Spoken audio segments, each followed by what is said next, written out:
Hey everybody, it's Will Landry and welcome back to the channel, and let's get this. We are going to go and find out 1, 2, and 3, or more like 3, 2, and 1 of what are the movies that I think are going to be on the list. Okay, so we went through Jojo Rabbit, we went through The Irishman, we went through The Marriage, we went through Little Women, we went through Ford and Ferrari, and Joker. And so it looks like it's just those bottom three over there that we've got there on that picture.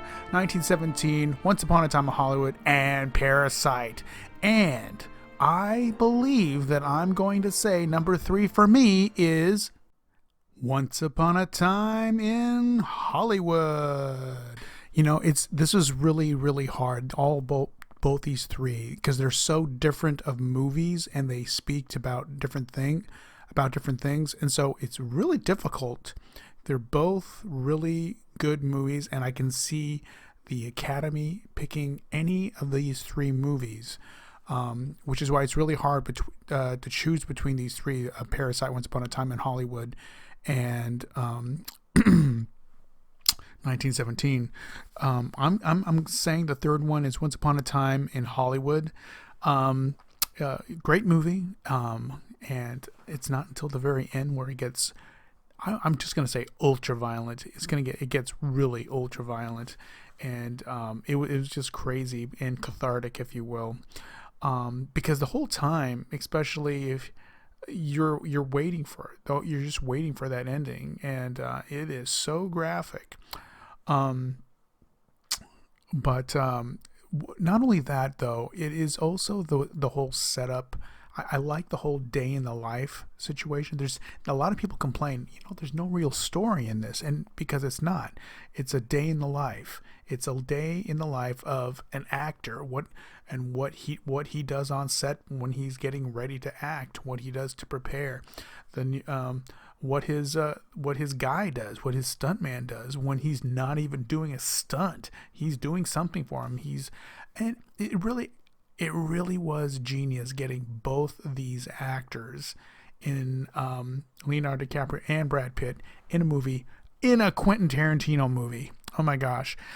Great movie. And Margot Robbie was great too. And her part was really small, which a lot of people complained about, saying, the thing is, her character really wasn't the focus, but, they gave her some scenes so that you would have a connection to her character.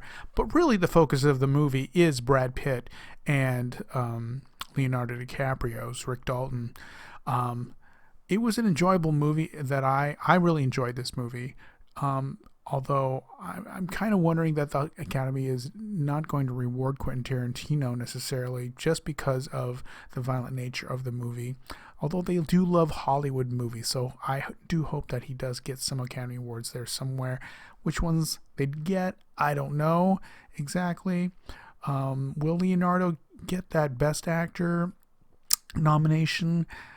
I don't know. To me, it's a toss-up between him and Kylo Ren. But I just got to say that you could go to either of those guys because they both do a really good job in their respective films. Okay, now it's time for number 2. And if I give you number 2, you're going to know what my number 1 is. So here it is. Number 2 that I'm going to pick for Best Picture is going to be, gosh, these are so hard, these two movies.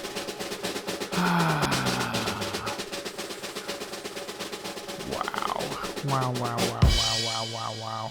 Jeez, man, I really don't know what to do. Golly. Okay. It's really just gonna be, I'm going to say number 2 is 1917.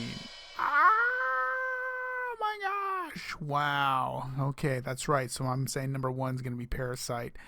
Let's talk about it. Okay, so 1917 is primarily known for being the movie that has one continuous shot. And it really is genius. And from a directing standpoint, it's amazing. And I was very conscious about it while I was watching this movie. I was very conscious that, oh my gosh, it's you are like you're right there with them. You see where they're gonna go, and then you're going when they're gonna go into the when they're gonna go in when they come out of something, they come out and you see where you've been in the, when they look back, you can see ahead and forward, and it all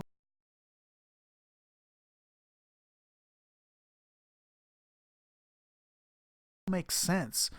And it's crazy because you really are there with these two soldiers on this journey, and it was a and how they pulled it off is amazing. And if you can search on YouTube on how they did it, because it really is amazing and what they had to do, all the magic movie tricks they did to make it seem that it was all in one shot. Um, the only reason I didn't put it on number one is because story wise, it really is just a simple story. I mean, they set it up at the beginning, and then that's it. That's what the whole movie is: getting the message to the very end. That's pretty much what it is. It's survival. It's survive all the way to the end, and that's all it is. There may be some major conflicts, minor conflicts in between and problems, but the main mission never changes. You still have to get to the end to warn everything. And what's also great about it is that it actually escalates as you move forward, and it's amazing. It really is that they were able to create a story like that, and to the fact that he based a lot of this on the stories that his grandfather told him. I just think it's a great story, and visually it needs to be seen in the theater. Really, it really does, because and for this one reason alone is that when you're in the theater, you can't pause and stop. You got to see in the theater, simply because you can't just pause it and say, oh, let's rewind, because that's not what it's made for. It's one continuous shot, and you got to be on this journey with them, and you can't pause in war. Okay, so that is going to be my number two. And there's no real stars in there, in 1917. It really is all about the filmmaking technique that was done and the spectacle of the whole movie. But it really is for itself. It really is like an old-fashioned movie. It really is. There are some stars, but they're in minor roles, and you'll recognize most of them when they're in there. But some of them tend to distract a little bit, but not that bad. Okay, so from that one to the number one, which is Parasite. Now, a lot of people you're going to be wondering why I picked Parasite, because number one, it's a foreign film. It is a South Korean film. They do not speak English in this movie. And why do I think that it's going to be the best picture? Like I said, it was a really tough one. I just the way the Academy is, as far as them wanting to make a statement, they're always getting they're always making, and this has more to do with politics, I think, than more than the greatness of the movie. And like most of them are like that anyway. Most of the Best Picture winners, there really is more about politics and whatnot.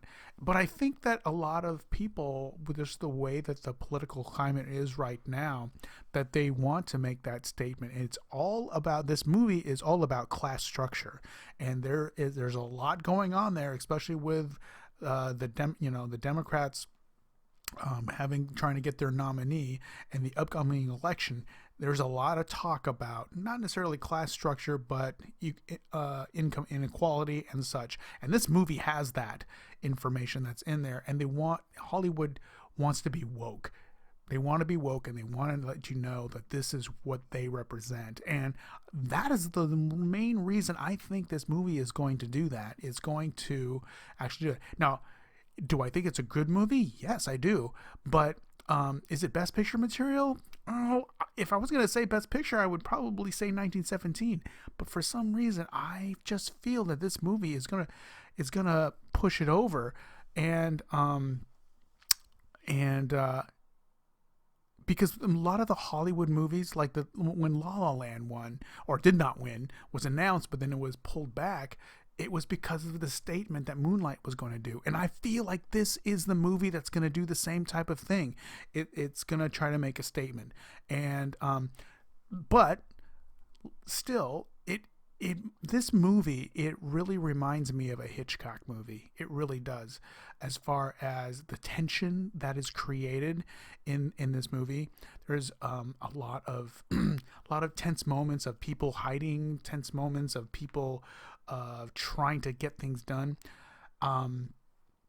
and